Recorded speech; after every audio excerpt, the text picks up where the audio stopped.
কিনেছি এই luxurious private জেটটা, আর এই পাইলট যদি এর ভেতরে 100 দিন আটকে থাকতে পারে এটা ওরও হয়ে যাবে। কি? মজা করছি না, আমি এই প্রাইভেট জেটটায় $2.5 মিলিয়ন খরচা করেছি, আর একবার ভেতরে ঢুকলে 100 দিন কিন্তু শুরু হয়ে গেল। ও মাই গড। আর এখন এই 100 দিনের চ্যালেঞ্জের প্রথম ঘন্টা শুরু হয়েছে। শুরু যখন করতেই হবে, চলো আমরা শুরু করে ফেলি। চলো একবার ঘুরে হ্যাঁ, আসি। চলো আমরা দেখি ও আসল পাইলট কিনা।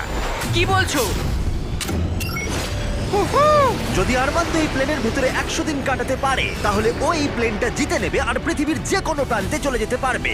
দেখা যাক। 100 দিন এটার মধ্যে নো প্রবলেম। এটা স্মুথ রাইড ছিল, দারুণ দেখতে লাগছে। দেখা যাক ল্যান্ডটা স্মুথ হয় কিনা। এটা অসাধারণ লাগছে। এটা দারুণ ছিল। তোমার 100 দিনের চ্যালেঞ্জের প্রথম 2 ঘন্টা পেরিয়ে গেছে, কিন্তু যদি তোমার শরীরের কোনো অংশ এই প্লেনের বাইরে টাচ করে তাহলে এই ভিডিওটা শেষ হয়ে যাবে আর তুমি এই প্লেনটা হারাবে। মাটি ছোঁয়া যাবে না। Good luck. দেখা হচ্ছে তাহলে। তাহলে দেখা যাক আরমান্দ এই প্রাইভেট জেটটা জিততে পারে কিনা। এবার আমি কি করব? এটা হচ্ছে আমার অফিস আর এটা হচ্ছে আমার ডাইনিং রুম। এবার আপনাদের ঘুরিয়ে দেখাই। এটা হলো বেডরুম, এখানেই আমি পরবর্তী 3 মাসের জন্য ঘুমোবো। এখানে রান্নাঘর তো নেই, কিন্তু একটা মাইক্রোওয়েভ আছে আর একটা পেটি আছে ক্যান মিটে ভর্তি। এখানে চান করার জায়গাও নেই, এটাই সবচেয়ে চ্যালেঞ্জিং। ও কিন্তু ভুল বলছে না, কারণ এটা একটা বিশ্বমানের প্রাইভেট জেট। এটা কিন্তু বসবাসের জন্য তৈরি হয়নি, তাই আগামী 100 দিনের জন্য এই চ্যালেঞ্জটা আরো কঠিন হবে। দেয়ালগুলো ভেঙে আসছে। এইভাবেই কি বন্দিরা থাকে? আমার মনে হয় দৃষ্টিভ্রম হচ্ছে। সূর্য দেখতে পেলে একটু খুশি হতাম। আমি আমার ফ্যামিলিকে মিস করছি। আমরা আকাশ থেকে নিচে নামছি, আমি আর থাকতে পারছি না। আজকে প্রথম রাত, আমার বিছানা এখানে নেই, তাই আমি এই চেয়ারটাকে ব্যবহার করব। Good night. এটা এখন থেকে আমার নিজের একটা প্রাইভেট জেট। আজকে দ্বিতীয় দিন।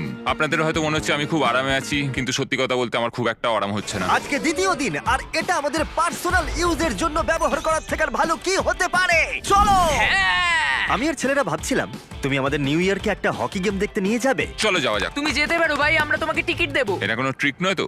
এরা প্লেন থেকে নামলে তুমি হেরে যাবে, কিন্তু তুমি গেম দেখতে যেতে পারো। ঠিক আছে, হ্যাঁ, চলো। মানে তাই ও আমাদের হকি গেম দেখতে নিয়ে গেল, কিন্তু যখন আমরা ল্যান্ড করলাম, নিয়ে আসার জন্য ধন্যবাদ। আমি গেমটা দেখতে যেতে পারবো না, কারণ আমাকে ভেতরেই থাকতে হবে। ও! আচ্ছা, এখন আরমান্দ কি করছে? এরোপ্লেনে যোগব্যায়াম।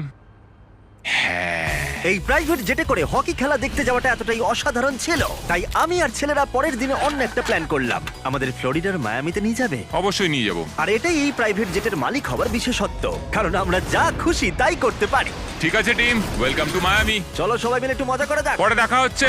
আমার সত্যিই ভালো লাগছে যে ওরা এই জেটটাকে ইউজ করছে। আরো ভালো লাগতো যদি আমি আমার স্ত্রী আর মেয়ের সাথে কথা বলতে পারতাম।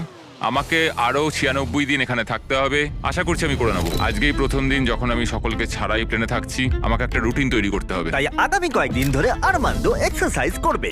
Crab walk. ও, আমি যতটা ভেবেছিলাম তার থেকে